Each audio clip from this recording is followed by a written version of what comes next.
नमस्कार विद्यार्थियों, यह वीडियो 10वीं बोर्ड एग्जाम देने वाले स्टूडेंट्स के लिए बहुत ही खास है, जिसमें हम किस प्रकार परीक्षा के प्रश्न आते हैं और उनके उत्तर सही तरीके से कैसे लिखते हैं इसकी चर्चा करेंगे, जिससे आपके मार्क्स न कटें और आप परीक्षा में पूरे नंबर ला सकें।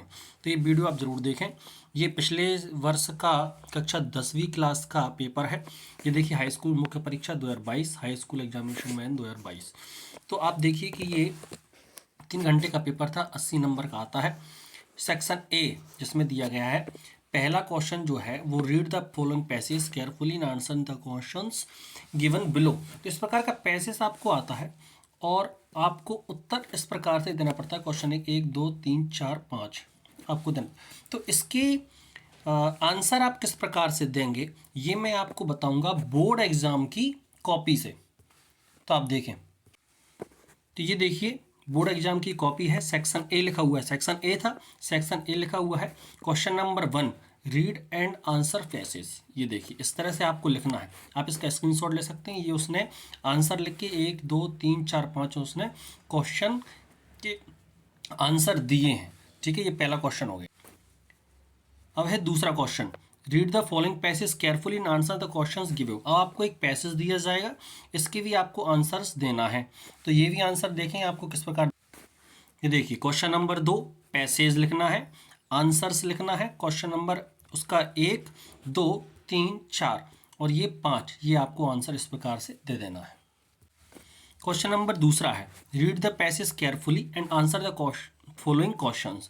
तो इस प्रकार से आपको ये एक पैसेज आएगा, इसके आंसर आपको कैसे देना है। देखिए आप क्वेश्चन क्या आया है, on the basis of your reading of the passage make a note on it using abbreviation if needed, give a suitable title to it. सबसे ज़्यादा गलतियां बच्चे इसी में करते हैं। टीचर भी एक बार सही बताते हैं पर बच्चे हो सकता है ध्यान नहीं देते। तो मैं इसके आपको बताऊंगा आपको किस प्रकार से लिखना। ये देखिए वो सेक्शन बी था, तो आपको सेक्शन बी लिखना है।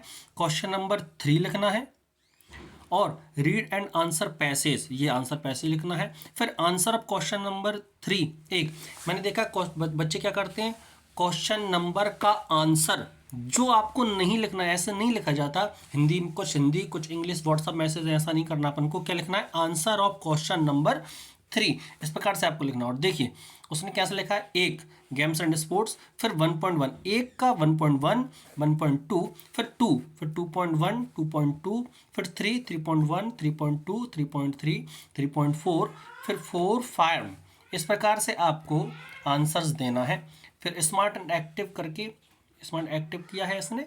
फिर की ऑफ एब्रीविएशन, अगर आपने कोई चीज़ें अगर एब्रीविएशन में नहीं लिख पाई हैं तो आप उनका जैसे develop from develop, important for important, development for development, इसने कैसे लिखा वो बताऊँ। देखिए आपने इसने ये डेवलप लिखा, ये पूरा नहीं लिखा तो उसने वहाँ एब्रीविएशन उसको दे दिया है। इस प्रकार से आप ये डेवलपमेंट, तो उसने वहाँ डेवलपमेंट कैसे लिखना है इसको आप उसने बताया हुआ है। चौथा क्वेश्चन है, यू आर नवीन शर्मा। ये आपको एक एप्लीकेशन आई है बुक बैंक की, तो इसको कैसे लिखेंगे आप, ये भी मैं तभी बताता हूँ। ये देखिए इसने लिखा है answer of question number 4।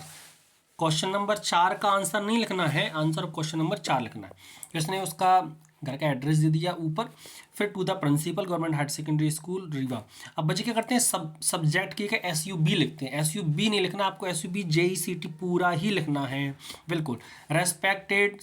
Respect sir लिख देते हैं, रेस्पेक्टेड सर होता है, फिर कॉमा लगता है। इस प्रकार से आप इसका स्क्रीनशॉट भी ले सकते हैं अगर आपको स्क्रीनशॉट अगर लेना हो। तो अब ये मैं इसको थोड़ा सा मिनिमाइज करता हूँ। इसकी डेट आपको यहाँ लिखना है, डेट आप यहाँ लिख दीजिए, योर एविडेंट लिखिए, आपका नाम लिख दीजिए। इस प्रकार से ये एप्लीकेशन लिखना है। फिर ये 5वां क्वेश्चन है, राइट एन ऐसे on any one of the following topics in about 150 words. ये 5 नंबर का है। तो इंपॉर्टेंट, अब जिसमें से इनमें से जो भी आपको ऐसे आता है उसके बारे में आप कैसे लिखेंगे वो मैं आपको बताता हूँ। तो आप लिखेंगे आंसर ऑफ क्वेश्चन नंबर 5 ऐसे लिखना। क्या है आपको, ऐसे, वहाँ क्या लिखना था आपको, एप्लीकेशन। ये याद रखें, ये कीवर्ड्स हैं, इनको याद रखें आप। फिर आप बंडल ऑफ साइंस का लिखना चाहें बंडल ऑफ साइंस का लिखें। फिर पहला आउटलाइंस लिखें, इसको लिखना बिल्कुल ना भूलें। और जो पॉइंट्स आपको लिखना है 1 से लेके 6 तक आपको जो पॉइंट्स लिखना है वो सबसे ऊपर लिखें, इंट्रोडक्शन से लेके कंक्लूजन तक। फिर number 1 number 2 number 3 number 4 number 5 और नंबर 6 तक आप कंक्लूजन लिख देवें। ठीक है। फिर क्वेश्चन नंबर 6 हुआ, लुक एट द विजुअल। आपको एक विजुअल आएगा ये आपको इसका स्मॉल डिस्क्रिप्शन लिखना है 75 वर्ड्स में। ये पिछली बार ताजमहल का आया था, तो ये किस प्रकार से लिखना है वो देखिए। ये क्या लिखा हुआ है, answer of question number 6 small description on Taj Mahal. तो ये ताजमहल का पूरा पूरा उसने लिख दिया है। इससे ये तो हर बार अधिक आते हैं, अलग आते हैं, तो आप अलग देखें। अब ये देखिए सेक्शन सी, इसमें फिल इन द ब्लैंक्स आए, एनी 5 करना है। बच्चे क्या करते हैं 7 ही कर देते हैं, 7 नहीं करना, आपको सिर्फ 5 करना है। और यहाँ एक बात जरूर याद रखें आप, मैं एक बात बच्चों से जरूर कहता हूँ कि ये फिल इन द ब्लैंक्स में एक चीज़ आई है, जैसे we fill in the blanks to serve our nation. अगर कोई सब्जेक्ट लिखा हुआ है उसका फिल इन द ब्लैंक्स और टू अगर आ जाए तो हमेशा ऑट का ही प्रयोग करना है आपको, जो बिल्कुल याद रख लें। ये 11th क्लास के लिए बहुत ज़रूरी है, 12th क्लास में अगर आता है, 9th 10th जो भी बच्चे पढ़ रहे हैं उनके लिए बहुत है। इस प्रकार से आप जरूर करें। अब इनके आप एक बार स्क्रीनशॉट ले लें, मैं इनके आंसर आपको बता रहा हूँ पूरे। ये इनके आंसर हैं, और मे, प्ले, सिंस, ऑफ, ये इनके आंसर हैं।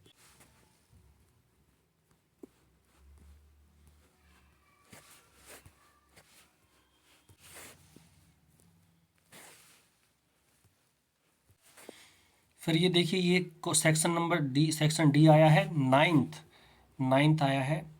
ये फॉलोइंग क्वेश्चंस देना है, इसकी मतलब ये क्या है, ये आपके लिए वो ऑब्जेक्टिव टाइप क्वेश्चंस आएंगे 6, जिसके हमको आंसर देना है। तो वो कैसा करा है वो मैं बता। देखिए सेक्शन लिखना बिल्कुल ना बखें। Section D question number 9, answer the following question. ये देखिए उसने दिए हैं आंसर 1 2 3 4 5 6 उसने दिए हैं। इस प्रकार से ही आपको, अगर इस प्रकार से आप लिखते हैं तो मैं कह रहा हूँ 100% आपको पूरे के पूरे नंबर मिलेंगे, और जांचने वाला जो भी होगा वो खुश हो जाएगा आपकी राइटिंग देख के।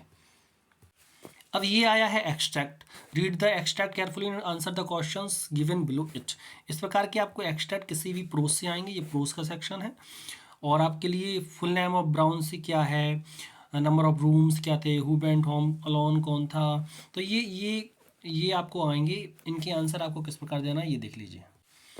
2 आते हैं आपको। Question number 10, read and answer extract. देखो आप क्या लिखा उसने, रीड एंड आंसर एक्सट्रैक्ट। तो आंसर ए के ये 3 है तो 3 लिखना है। आंसर ऑफ क्वेश्चन नंबर 10 के बी, तो ये आपको ये देना है।